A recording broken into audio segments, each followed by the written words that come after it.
సంపద సృష్టించలేదు, సంపద ఆవిరైపోయింది. దానికి మన కాగ్ రిపోర్ట్ ఎగ్జామ్. సంపద సృష్టించాడా, సంపద ఆవిరైందని తెలుసుకున్న దానికి 2023-24లో రూపాయి రాక, అంటే రాష్ట్ర ప్రభుత్వానికి రూపాయి రాక 5 విధాలుగా ఉంటుంది. ఒకటి, కేంద్ర పన్నులో వాటా. రెండవది, కేంద్రం ఇచ్చే గ్రాంట్. మూడవది, స్టేట్ ట్యాక్స్ రెవెన్యూ. నాలుగవది, స్టేట్ నాన్ ట్యాక్స్ రెవెన్యూ. ఐదవది, అప్పులు.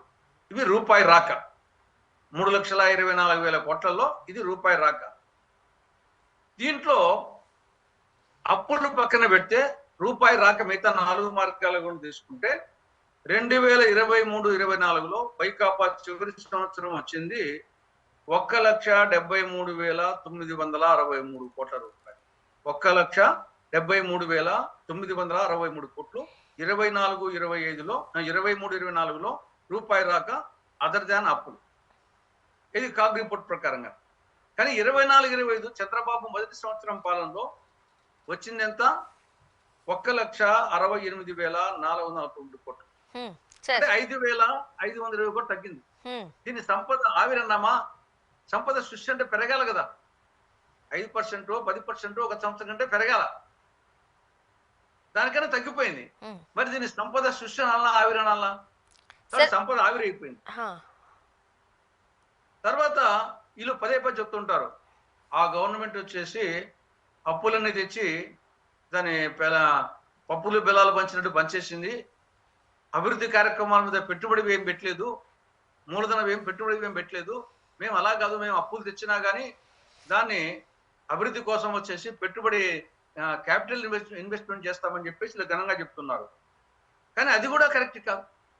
కాగ్ రిపోర్టు ప్రకారంగా 23-24లో మూలధన వ్యయం, క్యాపిటల్ ఇన్వెస్ట్మెంట్ 23,589 కోట్లు 23-24లో.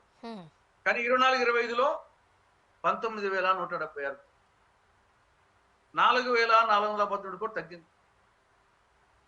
చంద్రబాబు నాయుడు ప్రభుత్వంలో ఫస్ట్ ఇయర్ లోనే ఇన్వెస్ట్మెంట్, క్యాపిటల్ ఇన్వెస్ట్మెంట్, మూలధన వ్యయము గతానికంటే తగ్గింది. అంటే లెక్కల ప్రకారంగా చూస్తుంటుంటే మీలాంటి విశ్లేషకులు దీన్ని వివరించి చెబుతున్నారు, కానీ సామాన్యులకు అర్థం కాని పరిస్థితి. ఒక బురకాలాగా వేసి దాని వెనక నుండి చంద్రబాబు నాయుడు గారు ఇట్లా రాష్ట్ర పరిపాలన అంతా చాలా గమ్మత్తుగా సాగిస్తున్నారు అనే ఒక ఆరోపణ చూస్తూ ఉన్నాం. మరి ముఖ్యంగా ఈ పథకాలకి సంబంధించి కావచ్చు, వృద్ధుల పెన్షన్లు కావచ్చు, వికలాంగుల పెన్షన్లకి సంబంధించి కావచ్చు. ఇప్పుడు ఫర్ ఎగ్జాంపుల్ వికలాంగులు తీసుకున్నట్లయితే మీ ఎంత ఉంది, మీ పర్సంటేజ్ ఎంత ఉంది, హాస్పిటల్కి వెళ్ళి ధృవీకరించుకుని తీసుకొస్తే అప్పుడు మేము పెన్షన్ ఇస్తాము అని అంటున్నారు. అది అందరికీ సాధ్యమవుతుందా? ఆ లెక్కని ఎలా చూడాలి? వికలాంగుల విషయంలో కొంత జరిగింది ఏమంటే, దాంట్లో రకరకాల వికలాంగులు ఉంటారు కదా. మెయిన్గా చెవి సంబంధించినటువంటి, వినికిడికి సంబంధించినటువంటి వికలాంగులు ఉన్నారు. వాళ్ళల్లో కొంత వచ్చేసి తప్పుడు సర్టిఫికేట్ ఉండే వాళ్ళు చాలా మంది ఉన్నారు. మిగతా దాంట్లో లేదు. కానీ ఓన్లీ చెవికి సంబంధించినటువంటి డెఫ్ లో, వినికిడి సంబంధంగా అప్పుడు మేనేజ్ చేసి, డాక్టర్స్ మేనేజ్ చేసి చాలా మంది అది ఈజీ అనమాట. వాడు వినపడుతున్నా కానీ వినపడదు అంటాడు. డాక్టర్ సర్టిఫికేట్ ఆ విధంగా చాలా మంది తెచ్చుకునేది వాస్తవమే. కొంత ఇప్పుడు వాళ్ళు కొంచెం ఇబ్బంది పడుతున్నారు. ఈవెన్ నాకు తెలిసిన వాళ్ళే చాలా మంది వచ్చేసి మా మండలంలోనే, వేంపల్లి మండలంలోనే ఈ యొక్క ఆ సర్టిఫికేట్ చాలా మంది తెచ్చుకున్నారు. కొంత వాళ్ళు ఇబ్బంది పడుతున్నారు. అదొకటి వికలాంగుల విషయంలో. ఇక్కడ మీరు చెప్పినట్లు మనం మేధావి వర్గం వచ్చేసి విశ్లేషకులు అనుకుంటున్నారు, అది ఒక యాంగిల్. కానీ సామాన్య ప్రజలు కూడా 2 అంశాల్లో బాగా ఆలోచిస్తున్నారు. రియల్ ఎస్టేట్ వాంతం పడిపోయింది.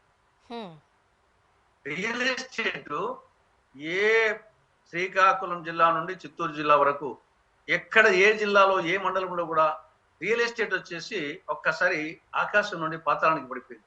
అంటే సామాన్య మానవుని ఎఫెక్ట్ ఇక్కడ తెలుస్తుంది. మనం విశ్లేషించేది జిఎస్టీనా, లేకుంటే అప్పుల, పెట్టుబడి, క్యాపిటల్ ఇన్వెస్ట్మెంట్, ఇవన్నీ తెలియకపోవచ్చు. కానీ రియల్ ఎస్టేట్ ప్రమాణం పడిపోయింది. ఇది ఒక ముఖ్యం. రెండవది వచ్చేసి వ్యాపారస్తులు, అన్ని రకాల వ్యాపారస్తులు షాప్స్ తెరుచుకుంటున్నారు. మార్నింగ్ ఈవినింగ్ వరకు కూర్చుంటున్నారు. ఈగలు తోలుకుంటున్నారు. వ్యాపారమే జరగడం లేదు.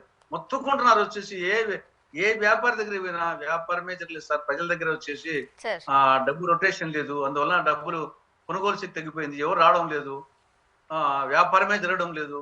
గతంలో 1000 రూపాయలు జరిగే రోజుకు వచ్చేసి 1000 రూపాయలు జరిగేది ఇప్పుడు 300-400 కూడా జరగడం లేదు అని. ఇవి సామాన్యులకి ఎఫెక్ట్ పడుతుంది. ఒకటి రియల్ ఎస్టేటు, 2 వ్యాపారం జరగకపోవడం అనేది అన్ని రకాల వ్యాపారాలు. ఇది మనకు డైరెక్ట్ గా ఇండికేషన్ ఒక గవర్నమెంట్ యొక్క మెరిట్స్ కు డిమెరిట్స్ కు గవర్నమెంట్ పాజిటివ్ రంగంలో పోతుందా ప్రజల దృష్టిలో అనే దానికి ఈ బెస్ట్ ఎగ్జాంపుల్స్. తర్వాత రైతులకు ఏ పంటకు గిట్టుబాటు, రైతుకు ఎన్ని తెలియకపోవచ్చు, కానీ అతను పండించే పంటకు గతంలో ఎట్టున్నది, కాంగ్రెస్ హయాంలో ఎట్టున్నది, వైకాపా హయాంలో ఎట్టున్నది, ఇప్పుడు ఎలా ఉందని చెప్పేసి అది హార్టికల్చర్ కానీ అగ్రికల్చర్ కానీ ఏ పంటకు, అటు పసుపుకి కానీ ఇటు మామిడికి కానీ బెంగాల్ గ్రామ్ కానీ ఏ పంటకు గిట్టుబాటు లేదు. రైతులు లబోదిపోమంటున్నారు. ఎంప్లాయీస్ కూడా ఇప్పుడు బయటకు వచ్చి గొడవ చేస్తున్నారు కదా సార్. ఇప్పుడు ఒక పార్టీ అధికారంలోకి వచ్చింది అని అంటే ఎంప్లాయీస్, గవర్నమెంట్ ఎంప్లాయీస్ పాత్ర చాలా కీలకంగా ఉంటుంది. ఇప్పుడు వాళ్ళందరూ బయటకు వచ్చి గొడవ చేస్తున్నారు. వాళ్ళకి కనీసము వాళ్ళు ఏదైనా మాకు ఇది కావాలని అడగడానికి అపాయింట్మెంట్ కూడా ఇవ్వట్లేదు అని ఆవేదన వ్యక్తం చేస్తున్నారు. అవును, లాస్ట్ పోయిన గవర్నమెంట్ కూడా ఆఖరికి ఉద్యోగస్తులతోనూ ఉపాధ్యాయులతోనే ఫస్ట్ ఉద్యోగం స్టార్ట్ అయింది వాళ్ళతోనే. ఈ గవర్నమెంట్ కూడా త్వరలోనే జరగబోతుంది. గొంతుకాడుకున్నారు వచ్చేసి ఇప్పుడు ఉపాధ్యాయులు ఉద్యోగులు. వాళ్ళకి ఏమి వచ్చేసి మీరు చెప్పినట్టు అపాయింట్మెంట్ దొరకడం లేదు. తర్వాత గత పిఆర్సి డిమాండ్స్ ఇంకా నెరవేర్చలేదు, కొత్త పిఆర్సీ వేయలేదు, పిఆర్సీ వేయాలి కదా, పిఆర్సీ వేయలేదు. తర్వాత ఓల్డ్ పెన్షన్ స్కీమ్ ఇంప్లిమెంట్ చేయడం లేదు. తర్వాత డిఏలు అన్ని పెండింగ్లు అట్నే ఉన్నాయి. కాబట్టి తర్వాత ఈ యొక్క ఎడ్యుకేషన్ సంబంధించి 9 రకాల స్కూళ్ళు పెట్టారు. ఆ ఉపాధ్యాయుడు, ఆ పిల్లోడు, ఆ టీచర్ తల్లిదండ్రులు వాళ్ళ స్కూల్ పేరేమో చెప్పలేని పరిస్థితుల్లో 9 రకాల స్కూళ్ళు అంట. కాబట్టి విద్యా వ్యవస్థ అస్తవ్యస్తం అయిపోయింది. తర్వాత ఉపాధ్యాయులు ఉద్యోగులు తీవ్రమైనటువంటి వేదంతో ఉన్నారు. ఇది ఎప్పుడు స్టార్ట్ అవుతుందో సునామీ తిన్న స్టార్ట్ అవుతుంది త్వరలోనే.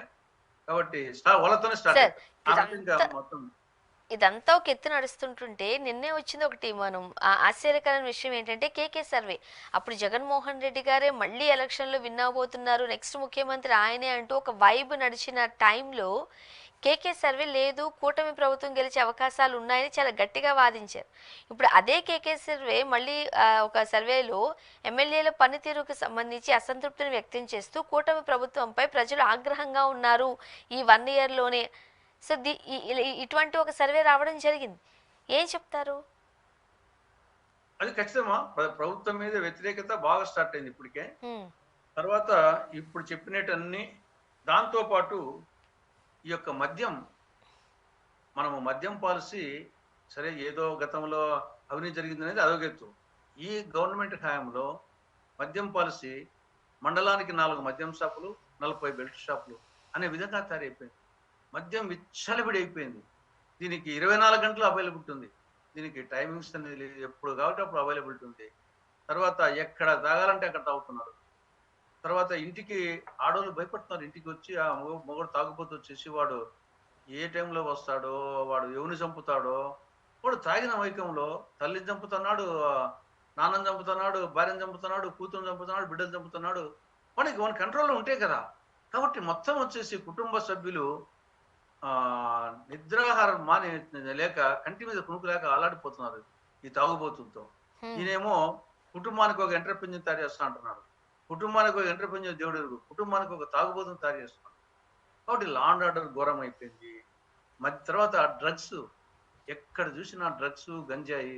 స్కూళ్ళల్లో హై స్కూల్ పిల్లలు వచ్చేసి డ్రగ్స్ కు గంజాయికి అలవాటు పడి ఇప్పుడు ప్రతిదీ మనం ఏ యొక్క అత్యాచారం చూసుకోండి, ఏ హత్య కానీ ఏ అత్యాచారం కానీ మానభంగాలు కానీ ఖచ్చితంగా అక్కడ ఏదర్ మద్యము లేదా గంజాయి లేదా డ్రగ్గు, ఆ మూడింట్లో ఏదో ఒకటి 100% ఉంటుంది.